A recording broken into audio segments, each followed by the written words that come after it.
Divide the two rational expressions.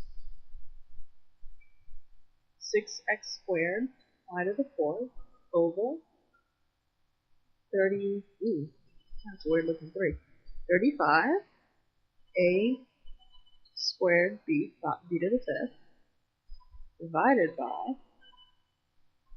12 x cubed y cubed over 7 a to the fourth b to the fifth.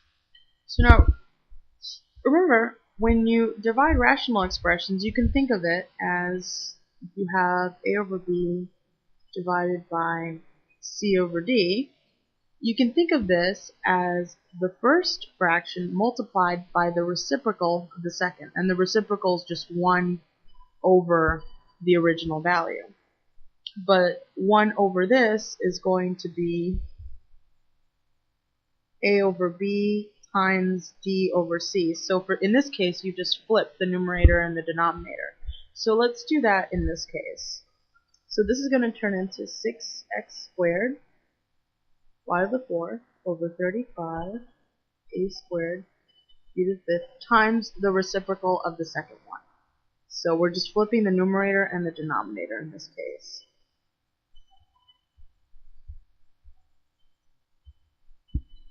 Alright, and now we can combine. And the rule for combining, for multiplying two rational expressions, if you have a over b times c over d, the result's going to be the product of the numerators over the product of the denominators. So we can combine these as so. So what I'm going to do is I'm going to combine the numerators and the denominators, and I'm going to switch the order a little bit. So I'm going to put the numbers first. So we get 6 times 7 times a to the fourth, b to the fifth, x squared, y to the fourth. I just put the variables in alphabetical order just to sort of have some sort of order. Then for the denominators, we have 35 times 12 over a squared, b to the fifth, x cubed, y cubed. So now first let's deal with the numbers. So for that 7 and 35, you can reduce by 7, right? Because 35 is 7 times 5. So reducing by 7, you have 1 here and 5 here. Then for the 6 and the 12, you can reduce by 6. So you have 1 here and 2 here, because 2 times 6 is 12. So now that we've taken care of the numbers, let's rewrite our expression. So in the numerator, we have 1 times 1, which is just 1 times a to the fourth, b to the fifth, x squared, y to the fourth. And the denominator, we have 5 times 2, which is 10, a squared, b to the fifth, x cubed, y cubed. Now there's one final thing we have to do, and that's take care of the fact that there's an a on the top and an a on the bottom, and the same thing with b's, the x's, and the y's. And what we do in this case is we use the quotient rule for exponents, which states that if you have any number taken to a power, and then you have that same number taken to a different power, then the result is just going to be that number to the difference of the powers, so r minus s. So keeping that in mind, I'm going to factor that 10 out and turn it into a 1 over 10 here, since the 10 was in the denominator. Then we get a times 4 minus 2, right? The numerator exponent over the denominator minus the denominator exponent.